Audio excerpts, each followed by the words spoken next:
and prosecution. And you were involved in one of these programs in Detroit, which I believe was called Detroit One. What does proactive policing look like?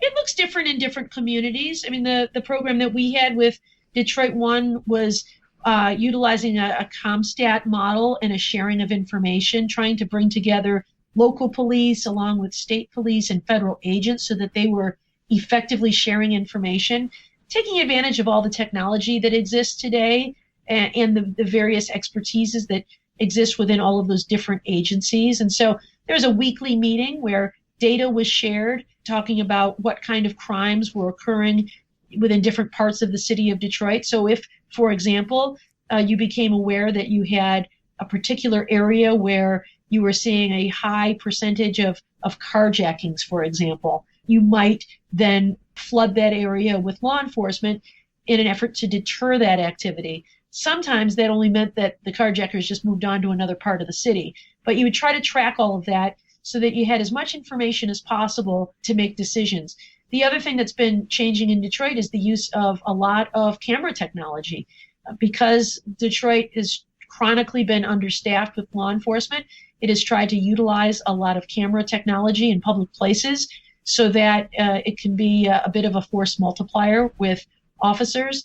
They have a program called Operation Green Light, where gas stations and stores can put a green light outside of their location, and that tells customers that they are a place that has a direct camera going back to Detroit Police Headquarters. And so if there is a robbery or a carjacking on those premises, the police will know about it right away and can send a car there very quickly. So, it's a way of using technology and information to try to reduce crime.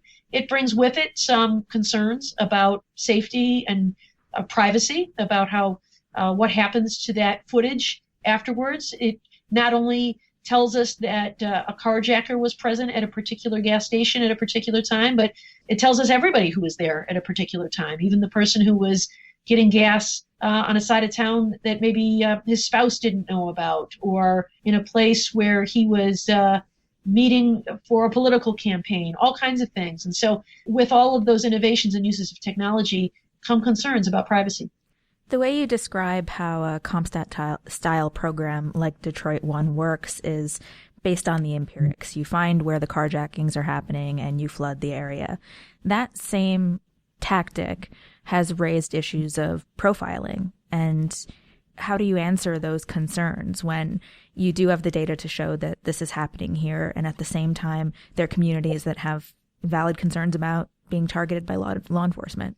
I think that if you tie your law enforcement strategy to conduct and not to any other sorts of demographics, then that's good police strategy. So in the cases that I was talking about, there was nothing about whether somebody was a suspicious person. It was about the fact that there was a high percentage of carjackings occurring in a particular neighborhood. And so you just have marked cars driving around in that neighborhood so that it can deter people. Those who might be inclined to commit a carjacking will be cooled off if they see a police car in the area. The emphasis we always made as lawyers when working with law enforcement was that profiling is not only wrong, it's also ineffective, that what you really want to do is focus on conduct and not on any kind of demographics. There are a couple of programs here in Chicago. I'm thinking of violence reduction and citizen and law enforcement reporting.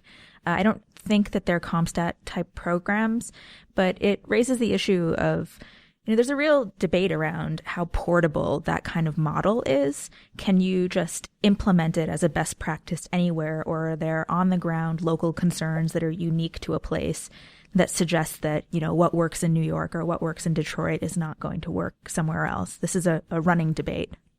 I'm not familiar with the programs that they have in Chicago, but I do think that you can't assume that one size fits all. Cities have very different needs and challenges and resources. And I think looking at different models has value. Certainly there's value in sharing ideas. In Detroit, we brought in a program called Ceasefire that had been successful in Chicago and Boston and some other places. But we did tailor it to the unique needs of Detroit, based on how gangs operate in Detroit, very different from the way they operate in some other cities. And so I do think you have to be mindful that you can't just import a program and assume it's going to be successful in your city. You have to really study what were the factors that made the program successful in some other city. Are those factors similar enough in our city to make us think that it'll work? Or are there differences that can be adjusted for so that the program can still be successful despite those differences? And you mentioned that when you were U.S. Attorney in the Eastern District of Michigan, that, well, you didn't mention, I read about it, that you had made a number of reforms and picked some priority areas. What factors did you weigh in deciding what to focus on? I went out and listened to many people in the community. I think it's very important when you are a law enforcement leader that you can't just show up and start imposing your own ideas and your own change. You are there to serve a community. And so you need to understand what the needs of the community are. So I had talked to all the stakeholders I could identify, people within the office, for example, heads of other agencies, judges, defense attorneys, and also community leaders, like the head of the ACLU, the head of the NAACP, the head of homeowners associations, which are very active in Detroit. And of course, our district goes well beyond Detroit. The Eastern District of Michigan covers half of the state. And so getting out and talking with elected leaders, mayors, police chiefs, sheriffs, and community members, town hall meetings, to listen to what people thought the needs were. And from that work came some common themes where it seemed that we needed to put our resources. You just don't have the resources to do everything. And so we wanted to focus on the kinds of challenges that, if addressed, would help improve the quality of life for the people of our district.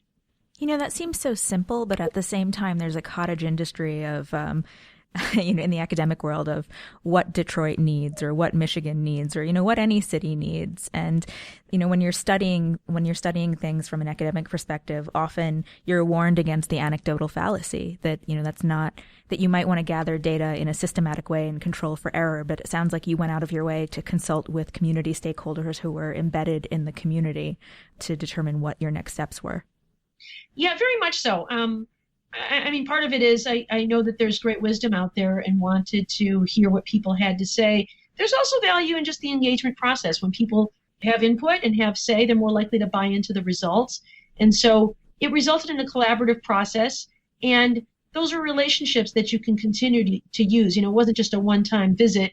Once you build those relationships, people will continue to be advisors because the landscape is constantly changing. And so you need to constantly be talking to people about what the needs are in a particular community.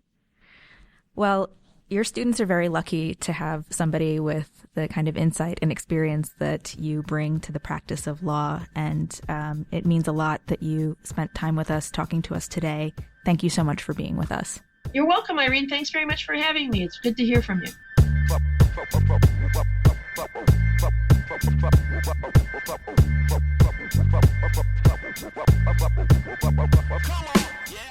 And that's a wrap on another episode of UC3P.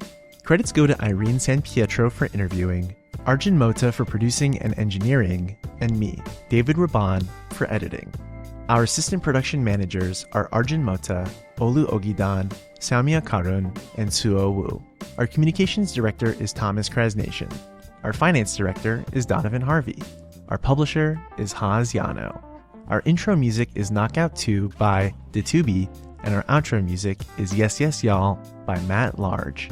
Our cover art was designed by Shirin Raban.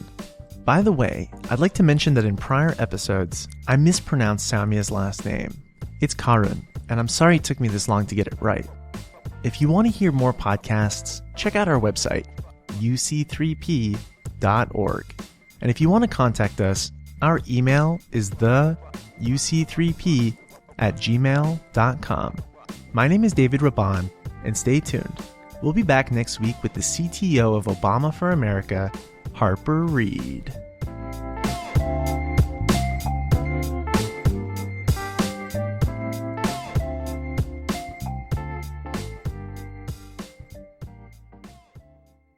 David. Yo, what up? Hey.